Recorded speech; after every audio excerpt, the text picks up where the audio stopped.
Bienvenue sur InfoFlex News. Aujourd'hui, nous revenons sur une déclaration choc du sénateur américain Jim Risch, président de la Commission des Relations étrangères du Sénat. Dans un communiqué, il critique sévèrement l'administration Biden pour son inaction face aux violations persistantes des droits humains en République démocratique du Congo. Alors que les rebelles du M23 continuent leur avancée vers Goma, le sénateur appelle à une cessation immédiate des hostilités et au respect des engagements pris dans le cadre du processus de Luanda. Mais ce n'est pas tout. Les accusations contre le Rwanda refont surface, et même l'ONU, par la voix de son secrétaire général, Antonio Guterres, hausse le ton contre cette crise humanitaire majeure. Restez avec nous pour tous les détails sur cette situation explosive qui secoue l'Afrique centrale et les relations internationales. Abonnez-vous dès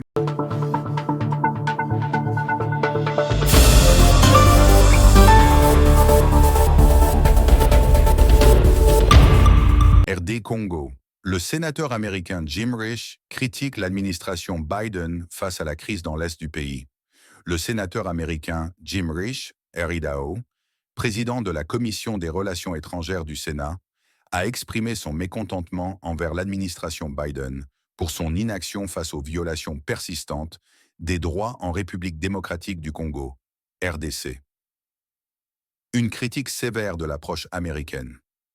Dans un communiqué publié vendredi, le sénateur Risch a dénoncé l'échec de l'administration Biden à demander des comptes pour les violations passées, ce qui a encouragé les responsables à poursuivre leurs actions destructrices.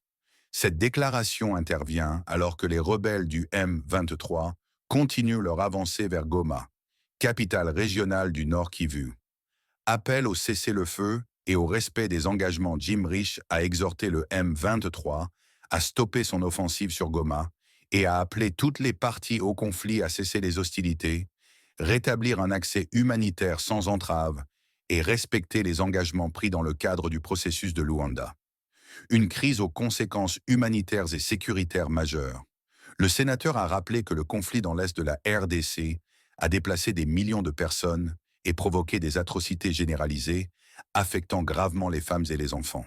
Il a également souligné l'impact déstabilisant de cette crise sur la sécurité régionale et les intérêts économiques américains. Accusations contre le Rwanda.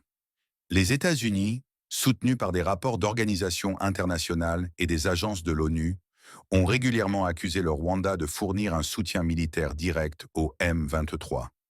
L'appel des Nations Unies. Le 24 janvier, le secrétaire général des Nations Unies, Antonio Guterres, a fermement condamné l'offensive du M23 et demandé au groupe de se retirer des zones occupées conformément à l'accord de cessez-le-feu signé en juillet 2024. Il a également exprimé sa préoccupation face aux récentes preuves d'une présence militaire rwandaise en RDC et de son soutien au M23. InfoFlex News reste mobilisé pour vous informer sur cette situation critique en Afrique centrale.